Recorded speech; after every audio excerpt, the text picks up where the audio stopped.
pasalnya yang ke-20, ayatnya yang ke-19 sampai dengan ayatnya yang ke-23. Firman Tuhan berkata demikian. Yesus menampakkan diri kepada murid-muridnya. Ketika hari sudah malam pada hari pertama minggu itu, berkumpullah murid-murid Yesus di suatu tempat dengan pintu-pintu yang terkunci, karena mereka takut kepada orang-orang Yahudi. Pada waktu itu datanglah Yesus dan berdiri di tengah-tengah mereka dan berkata, "Damai sejahtera bagi kamu." Dan sesudah berkata demikian, ia menunjukkan tangannya dan lambungnya kepada mereka. Murid-murid itu bersuka cita ketika mereka melihat Tuhan. Maka kata Yesus sekali lagi, "Damai sejahtera bagi kamu. Sama seperti Bapa mengutus aku, demikian juga sekarang aku mengutus kamu." Dan sesudah berkata demikian, ia mengembusi mereka dan berkata, "Terimalah Roh Kudus. Jikalau kamu mengampuni dosa orang, dosanya diampuni. Dan jikalau kamu menyatakan dosa orang, dosanya tetap ada." Sampai sedemikian jauh kebenaran firman Tuhan kita saat ini. Yang berbahagia adalah kita semua yang diberikan waktu dan kesempatan untuk membaca dan merenungkan firman Tuhan. Haleluya. Amin. Saudara-saudara yang sama dikasihi Tuhan, Yohanes pasal 20, ayatnya yang ke-19 sampai dengan ayatnya yang ke-23, saya beri satu tema perenungan bagi kita saat ini, yaitu damai sejahtera bagi kamu. Saudara yang sama dikasihi Tuhan, menutup pintu, mengunci diri di dalam rumah, adalah hal yang bisa dilakukan oleh sebagian orang jika suasana hati mereka dalam keadaan takut, dalam keadaan cemas, dalam keadaan khawatir akan sesuatu hal yang terjadi. Hal ini juga dilakukan oleh para murid. Setelah Yesus mati dan bangkit dari antara orang mati, para murid Yesus merasa ketakutan yang luar biasa. Ada dua hal yang membuat para murid merasa takut. Pertama, kematian Yesus membuat mereka hilang harapan. Dan yang kedua, mereka takut ditangkap oleh orang-orang Yahudi karena mereka adalah pengikut Yesus. Dan juga mereka takut jika dituduh mencuri mayat Yesus dari kubur. Karena peristiwa kebangkitan, mayat Yesus tidak ditemukan di dalam kubur. Seperti ketika kita saat ini yang kemudian takut karena keberadaan teroris yang mengancam keselamatan kita, demikian juga rasa takut yang dialami oleh para murid pada saat itu sampai-sampai mereka berdiam dan mengunci diri mereka dalam sebuah ruangan.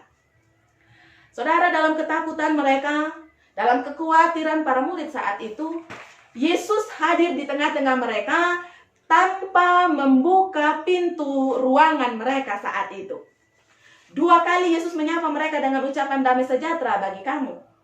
Yesus menunjukkan bekas luka di tangan dan kakinya. Bahkan Yesus mengembusi mereka dan berkata, "Terimalah Roh Kudus." Menarik untuk kita perhatikan di sini, saudara, yaitu bahwa ketika Yesus hadir, Yesus tidak membuka pintu ruangan para murid saat itu. Bahkan Yesus juga menunjukkan bekas luka yang ada di tangannya. Padahal saat itu dia sudah bangkit mengalahkan maut. Apa artinya, saudara?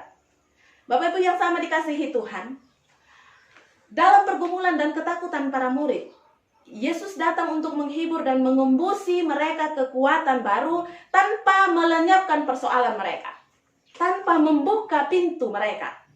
Yesus mengatasi pergumulannya, penderitaannya di kayu salib tanpa menghilangkan bekas luka yang ada padanya.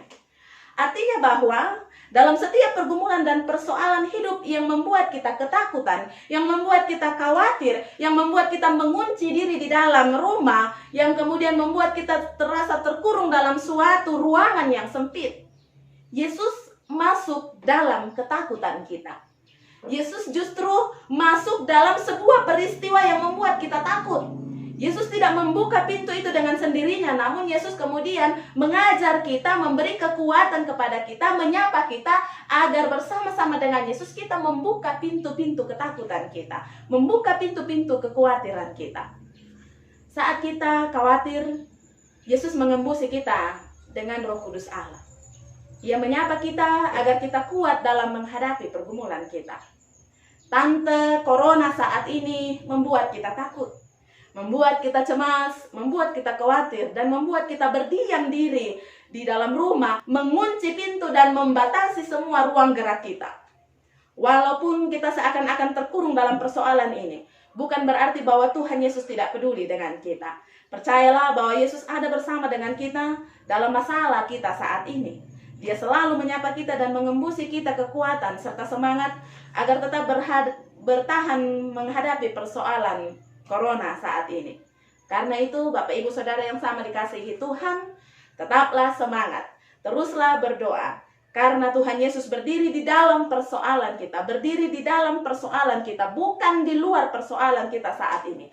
Siap untuk menolong kita keluar dari setiap pergumulan saat ini. Siap untuk memberikan kita kekuatan, siap untuk memberikan kita kenyamanan, siap untuk memberikan kita pertolongan agar bersama dengan Yesus pintu pergumulan kita saat ini, pintu ketakutan kita saat ini bisa dibuka karena pertolongan Tuhan. Roh Kudus menolong kita semua, terpuji firman-Nya. Haleluya.